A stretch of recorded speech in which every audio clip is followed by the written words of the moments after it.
आज हम बृहदारण्यक उपनिषद के विषय में जानते हैं। बृहदारण्यक उपनिषद वेदों के उपनिषद साहित्य का प्रमुख ग्रंथ है जो यजुर्वेद के शुक्ल शाखा से जुड़ा हुआ है। संस्कृत में लिखे गए इस ग्रंथ को बृहदारण्यक कहा जाता है, जिसका अर्थ है महान वन उपनिषद, क्योंकि इसे अरण्यक वन में अध्ययन हेतु के रूप में देखा जाता है। इस उपनिषद का मुख्य विषय अद्वैत वेदांत और आत्मा और ब्रह्म का एकत्व की खोज है। इसके भीतर प्रमुख दार्शनिक सिद्धांतों और प्रश्नों पर चर्चा की गई है। इसमें ऋषि याज्ञवल्क्य और उनकी शिक्षाओं पर केंद्रित कई संवाद शामिल हैं। याज्ञवल्क्य और उनकी पत्नी मैत्रेयी के बीच का संवाद अद्वैत वेदांत का एक महत्वपूर्ण स्तंभ है, जिसमें याज्ञवल्क्य आत्मा की अमरता और ब्रह्म के साथ उसकी एकरूपता को समझाते हैं।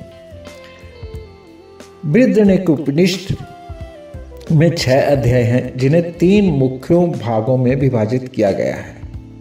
ये उपनिषद न केवल अद्वैत वेदांत के अनुयायियों के लिए, बल्कि भारतीय दर्शन और अध्यात्म में रुचि रखने वाले सभी के लिए एक प्रेरणादायक ग्रंथ है।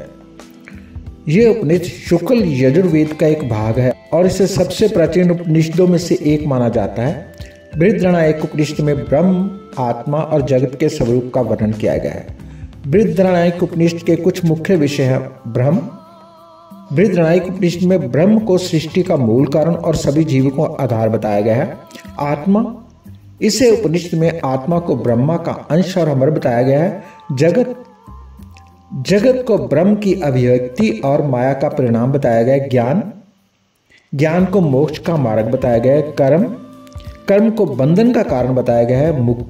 मुक्ति को ब्रह्म में लीन होना बताया गया है। इस उपनिषद के कुछ महत्वपूर्ण अंश हैं, जैसे अहम ब्रह्मस्मि, मैं ब्रह्म हूँ। अस्तो मा सद्गम्य, असत्य से सत्य की ओर ले चलो।